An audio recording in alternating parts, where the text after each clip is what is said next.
10 కేజీల 180 గ్రాముల గంజాయి పట్టుబడిన నిందితుడిని అరెస్ట్ కేసు వివరాలు వెల్లడించిన కాశీబుగ్గ డీఎస్పీ ఎంవి అప్పారావు.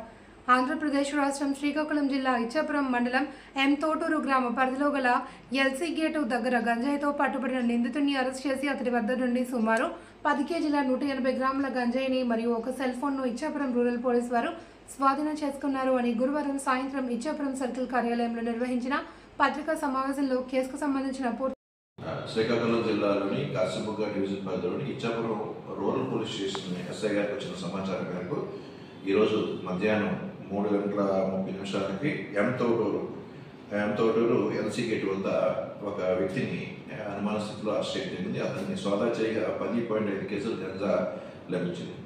అతన్ని ఇంట్రాగేట్ చేయగా అతని పేరు విశాల్ రమేష్ కీర్తనే అని, అతన్ని హింగోలి డిస్ట్రిక్ట్ మహారాష్ట్ర స్టేట్ అని తెలిసింది.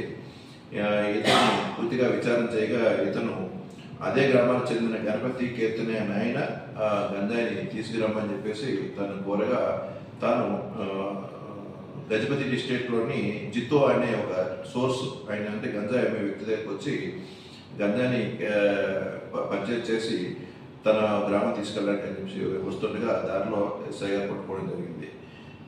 ఇతనికి ఉన్న ఆర్థిక ఇబ్బందులను దృష్టిలో పెట్టుకొని రిసీవర్ అయిన గణపతి ఏంటంటే అతనికి కేజీకి 1000 రూపాయలు చొప్పున ఇస్తారని చెప్పి ఆఫర్ చేయడంతో అతను మహారాష్ట్ర నుండి ఒరిస్సా వచ్చి ఆంధ్రపై నుంచి రైల్వే స్టేషన్కి ఇచ్చాపురం రైల్వే స్టేషన్ నుంచి చేరడానికి వస్తుండగా దారిలోని అతన్ని పట్టుకోవడం జరిగింది. అతని నుంచి ఒక సెల్ ఫోన్ కూడా వసపరచుకోవడం జరిగింది. అతని బ్యాగ్లోనే 5 ప్యాకెట్లు ఉన్నాయి. అవి 10.5 కేజీలుగా గంజాయిగా గుర్తించడం జరిగింది.